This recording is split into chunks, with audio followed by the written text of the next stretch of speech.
The sound of the talking drum stopped exactly at midnight, and that was when the people of Akika village knew something terrible had happened.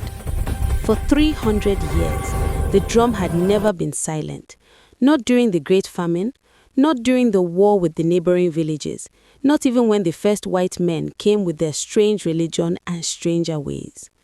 But tonight, the ancient rhythm that had beaten like the village's own heartbeat since before anyone's grandfather's grandfather could remember, had suddenly gone quiet. Obi heard the silence first. He was returning from his late-night visit to see Adana, the beautiful daughter of Chief Okoro, when he noticed that the usual background music of the village was missing. He stopped walking and tilted his head, listening carefully to the night. The crickets still sang. The night birds still called to each other. The wind still whispered through the palm trees. But the drum was silent, and the silence felt wrong, like a missing tooth in a smile. His heart began to beat faster. Everyone in Akika knew the story of the drum. It sat in the sacred grove at the center of the village, and it played itself day and night, keeping time with the pulse of the earth. The elders said it was a gift from the gods, placed there by the first drummer, a man named Ikena, who had made a bargain with the spirits. What that bargain was, nobody alive today could say for certain. The details had been lost to time, buried with generations of the dead. But everyone knew one thing: as long as the drum played, the village would prosper. If it ever stopped, disaster would follow.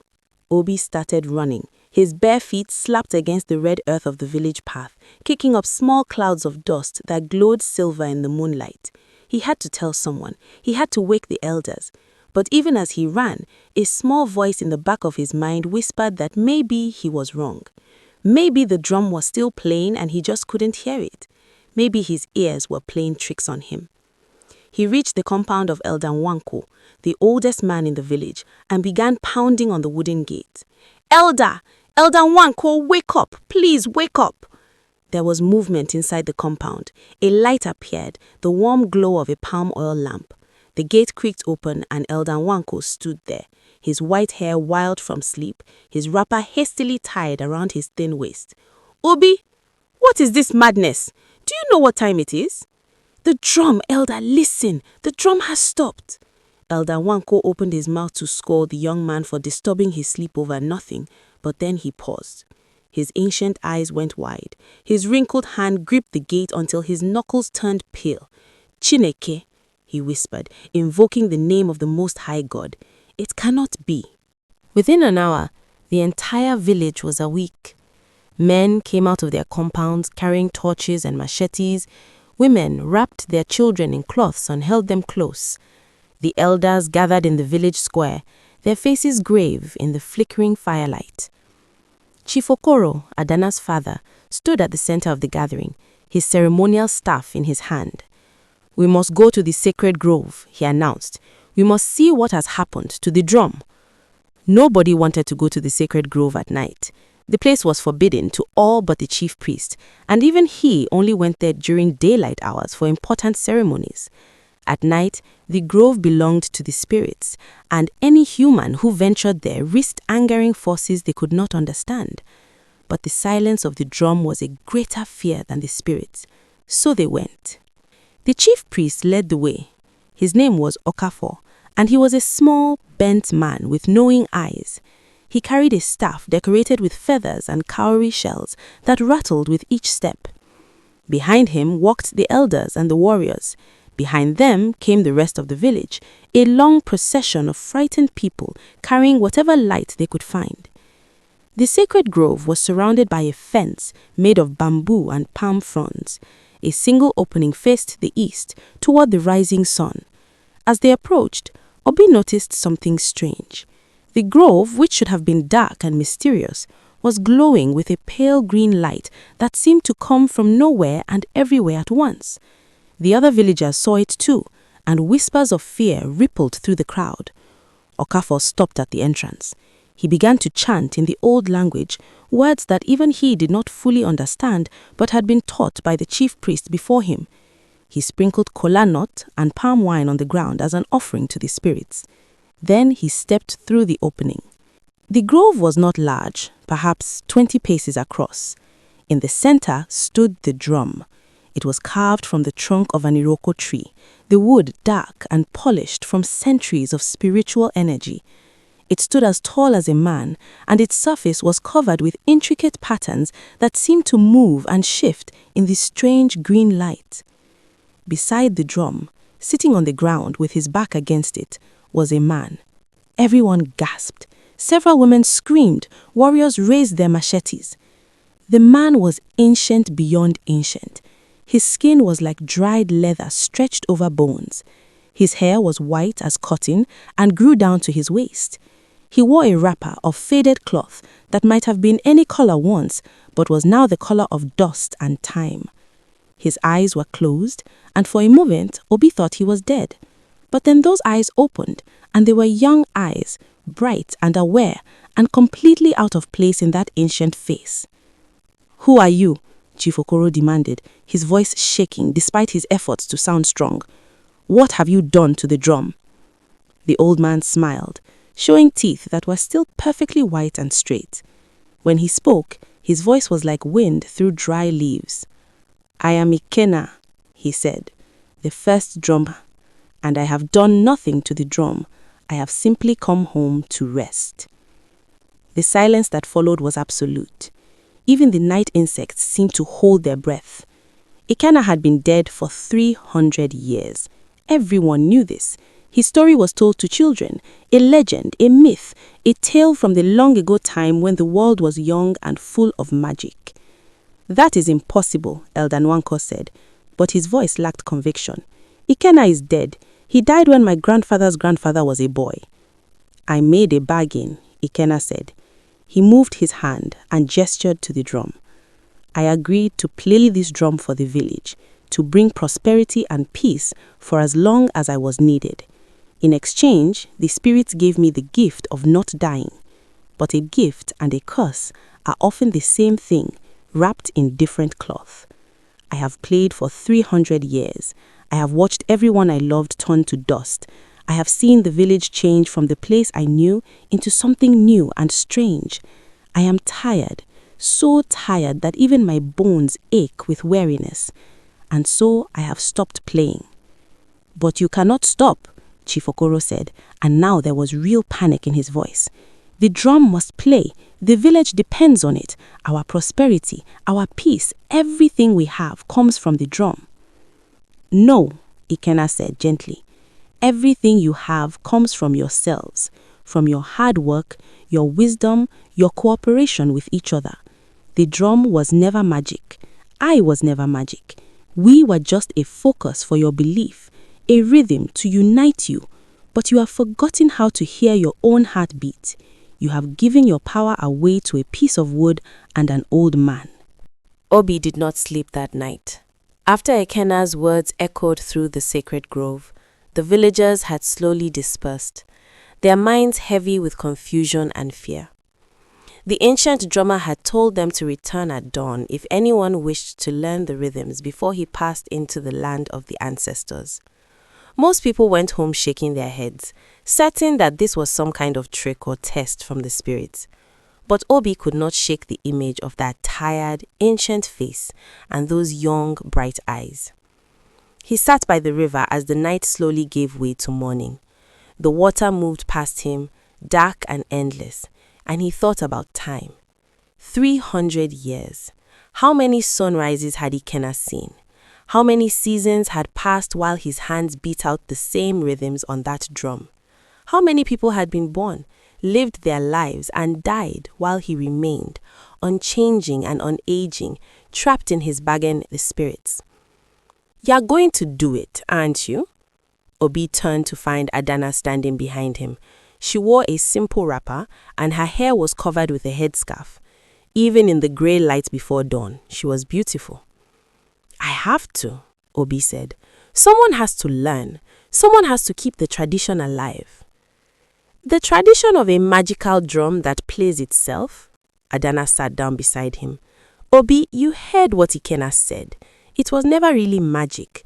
We made ourselves dependent on something that we should have been doing for ourselves all along." That is exactly why I have to learn, Obi said. Don't you see? For 300 years, we have been lazy. We have let one man carry the burden of our culture, our rhythm, our unity. Now we have a chance to take it back, to make it ours again. Human hands on human drums, playing human music, not magic, just us. Adana was quiet for a moment. Then she said, "My father will not approve. He thinks the drum should remain sacred and untouched. He thinks we should find another way to make it play by itself." There is no other way. Ikenna is dying. The magic dies with him. Then maybe it is meant to die, Adana said softly. Maybe this is the natural end of something that should have ended a long time ago. Obi looked at her surprised. You really believe that? I don't know what I believe anymore, but I know that change frightens people, and my father is chief. He will resist this. And if you become the drummer, if you take on this role, you will be going against his wishes. That will make things difficult between us. Obi's heart sank. He had not thought about that. He had been so focused on the drum, on the chance to do something meaningful with his life, that he had not considered how it might affect his relationship with Adana. Chief Okoro already thought Obi was too poor, too ordinary to marry his daughter. If Obi openly defied him on this matter, the chief might forbid them from seeing each other at all. I understand, Obi said quietly. If you want me to walk away from this, I will. Adana took his hand. No, I don't want you to walk away. I want you to be true to yourself. I want you to do what you believe is right, even if it is hard, even if it costs us something. That is the kind of man I want to be with. Not someone who bends with every wind, but someone who stands firm when it matters. Obi squeezed her hand, grateful beyond words. Together, they sat and watched the sun rise, painting the sky in shades of orange and pink and gold. When the first rays touched the treetops, Obi stood up. It is time, he said. They walked together to the sacred grove. A small crowd had already gathered at the entrance. Obi was surprised to see that he was not the only one who had come to learn. There was Chidi, a young man about Obi's age who was known for his skill at carving. There was Amara, a girl of perhaps 15 years who had a beautiful singing voice. And there was old Eze, a man who had been a drummer in his youth before an injury to his hand had ended his ability to play. Chief Okoro was there too, his face dark with disapproval. Beside him stood the elders and the chief priest Okafo. They watched in silence as Obi and the other students entered the sacred grove. Ikenna was sitting beside the drum, exactly where they had left him the night before. He looked even more tired now, if that was possible. His skin seemed thinner, more transparent, as if he was already beginning to fade from the world. You came, he said, and there was warmth in his voice. Good. I was afraid I would have to leave without passing on the knowledge. Come, sit in a circle around the drum. We do not have much time. They sat, and Ikenna began to teach. His voice was weak, but his words were clear and precise. He taught them about rhythm and timing. He taught them about the different sounds the drum could make depending on where and how you struck it. He taught them the basic patterns, the foundation upon which all other rhythms were built. The drum is a language. Every beat has meaning. Fast beats speak of joy and celebration. Slow beats speak of sorrow and remembrance. The pattern tells a story. You must listen with more than your ears. You must listen with your heart. Obi's hands moved across the drum surface, trying to copy the patterns Ikenna showed them. It was harder than it looked. His timing was off. His strikes were too hard or too soft. Sweat ran down his face as he struggled to match the rhythm the old drummer demonstrated with such effortless grace. Don't think so much, Ikenna told him. Feel it. The rhythm is already inside you. Your heart beats a rhythm. Your lungs breathe a rhythm. Walking is a rhythm. Life itself is a rhythm. All you have to do is let it out. Slowly, gradually, Obi began to understand. He stopped trying to control every movement and instead let his hands flow naturally across the drum. The sound that emerged was still rough, still imperfect, but there was something there, a glimmer of the music that could be. They practiced through the morning and into the afternoon. Ikenna taught them everything he could, pouring 300 years of knowledge into a few short hours. He taught them the celebration rhythms and the mourning rhythms. He taught them the rhythms for planting season and harvest season. He taught them the rhythm that called the village together for important meetings and the rhythm that warned of danger. As the sun began to sink toward the western horizon, Ikenna's voice grew fainter. His movement became slower. The life was draining out of him, flowing away like water from a cracked pot. "That is all I can teach you," he said finally. "The rest you must learn through practice and time. Play every day. Play with your whole heart. And remember, the drum is not magic. It is just wood and skin and air. The magic is in you, in your dedication, in your love for your people and your culture." "Will you play one last time?" Chidi asked. "Will you show us the full music before you go?" Ikenna smiled. "Yes, one last time." He placed his hands on the drum, and for a moment nothing happened. Then, slowly, the rhythm began. It started soft and low like a heartbeat, then grew stronger and faster. Ikenna's hands moved across the drum in a blur, creating sounds that seemed impossible for one person to make. The rhythm filled the grove, filled the village, filled the very air itself. It spoke of joy and sorrow, of birth and death, of all the long years Ikenna had lived and all the people he had known and loved and lost. The villagers who had been waiting outside the grove heard the music and came running.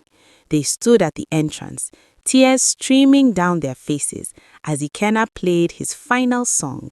It was the most beautiful thing any of them had ever heard, and they knew they would never hear its equal again. The rhythm built and built, climbing higher and higher until it seemed to touch the sky itself. Then, suddenly, it stopped. Ikenna's hands fell still, his eyes closed. His body seemed to collapse inward like a piece of paper being crumpled. And then, between one breath and the next, he was gone. Not dead in the usual way, with a body left behind to bury. He simply ceased to exist, his ancient form dissolving into dust that sparkled in the evening light before blowing away on the wind. The silence that followed was profound. For 7 days, the drum sat silent in the sacred grove. The village of Akika held its breath, waiting for the disaster that the old prophecy had promised. But nothing happened. The sun still rose, the crops still grew, children still played in the dusty streets. Life continued as it always had, and slowly people began to realize that Ikenna had been telling the truth. The drum had never been the source of their prosperity. They had been the source all along. On the 8th day, Obi returned to the sacred grove alone. He had spent the week thinking about everything Ikenna had taught them, practicing the rhythms on a small practice drum he had carved from a piece of wood. His hands were covered in blisters and his arms ached, but he was determined to honor the gift the ancient drummer had given them. He sat down beside the great drum and placed his hands on its surface. The wood was cool and smooth beneath his palms. He took a deep breath, closed his eyes, and began to play. The rhythm that came out was simple and rough, nothing like the magnificent music Ikenna had created. But it was honest, it was human, it was real. Obi played the basic pattern he had learned, the heartbeat rhythm that formed the foundation of all the other rhythms. Steady and strong, it echoed through the grove and out into the village. People heard it and stopped what they were doing. They turned their heads toward the sacred grove, listening. Some smiled, some frowned, but all of them felt something stir in their chests, some old memory of music and community and shared purpose. Obi played for an hour, his hands moving steadily across the drum. When he finally stopped, he found that he was not alone. Chidi had come and sat nearby, along with Amara and old Eze. The other students from that final day with Ikenna had gathered to listen. "It sounds good," Chidi said. "Different from Ikenna's playing, but good in its own way." "We should all play," Amara suggested. "We should take turns. That way, no one person has to carry the burden alone, the way Ikenna did." It was a simple idea, but it changed everything. They worked out a schedule. Each of them would play for a few hours each day, learning and practicing and slowly building their skill. They would teach others who wanted to learn. The drum would become not the possession of one immortal player, but a shared responsibility of the entire community. Chief Okoro resisted at first. He argued that the drum was too sacred to be touched by common hands. He said they were disrespecting tradition and inviting the anger of the spirits. But as the days passed and the village continued to thrive, as the young drummers improved and the music became richer and more beautiful, his opposition softened. The moment that changed his mind came 3 months after Ikenna's departure. There was to be a wedding in the village, the marriage of a young couple from neighboring compounds. Traditionally, such celebrations had been accompanied by the constant rhythm of the sacred drum playing by itself in the background. But now, the drum was silent unless someone played it, and Chief Okoro had forbidden its use for such ordinary occasions. Obi went to the chief's compound the night before the wedding. He was nervous. He had not spoken directly to Chief Okoro since becoming a drummer, and he knew the chief disapproved of his relationship with Adana. "What do you want?" the chief asked when Obi was brought before him. "I want to ask permission to play the drum at tomorrow's wedding," Obi said. "The couple deserves to have music at their celebration. It would honor them and bring joy to the whole village." "The drum is sacred," Chief Okoro said stiffly. "It is not for entertainment." "With respect, Chief, I disagree. Ikenna told us that the drum was meant to unite the village, to mark important moments in our shared life. What is more important than a wedding? What better use for music than to celebrate love and new beginnings?" Chief Okoro was silent for a long moment. Then he said, "You have become bold, Obi. You used to be a quiet boy who never spoke up in gatherings. This drum has changed you." "No, Chief, the drum did not change me. Taking responsibility changed me. Having something meaningful to dedicate myself to changed me. I am the same person I always was, but now I have found my purpose." The chief studied him with sharp eyes. "And what is your purpose?" "To serve the village through music, to keep our traditions alive by making them relevant to each new generation, to honor the past while building the future." "Pretty words," the chief said, but there was less hostility in his voice now. "Very well, you may play at the wedding, but if you fail, if your playing is poor and embarrasses us, you will stop this foolishness and find proper work." "And if I succeed?" Chief Okoro smiled slightly. "Then perhaps I have been wrong about you, Obi, son of Emeka." The wedding was a triumph. Obi played the celebration rhythms Ikenna had taught him, and Chidi and Amara played alongside him on smaller drums they had made. The music filled the village with joy. People danced and sang, and even the oldest elders admitted that they had never enjoyed a wedding more. After that day, everything changed. The chief gave his blessing for the drummers to play at all village celebrations. More young people asked to learn. A tradition that had been dying was reborn, stronger and more vibrant than before, because it belonged to everyone, not just to one magical guardian. One evening, as the sun was setting and Obi was finishing his turn at the drum, Adana came to the sacred grove. She had been there many times before, but tonight she had a specific purpose. "My father wants to speak with you," she said. Obi's heart sank. "About what?" "About us, about marriage." "He is going to forbid it, isn't he?" Adana smiled. Actually, he is going to give his blessing. He says that you have proven yourself to be a man of dedication and integrity. He says that any man who can revive a 300-year-old tradition deserves respect, regardless of how much wealth he has or who his father was. Obi could hardly believe what he was hearing. Truly?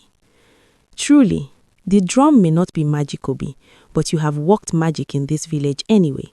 You have reminded us who we are and what we can be when we believe in ourselves. They walked back to the village together as darkness fell and the stars began to appear in the sky above. Behind them, the sacred grove was quiet. The drums sat silent, waiting for tomorrow's player to bring it to life again.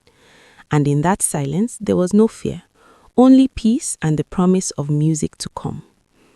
The village of Akika had learnt the lesson that Ikenna, the drummer who does not die, had tried to teach them for 300 years. True power did not come from magic or from relying on the extraordinary. It came from ordinary people doing extraordinary things. It came from dedication and community, and the willingness to take responsibility for their own fate. The drum would play on, not forever, but as long as there were people willing to learn and to serve. And that, Obi thought, as he held Adana's hand in the growing darkness, was a kind of immortality far better than the one that Ikenna had endured.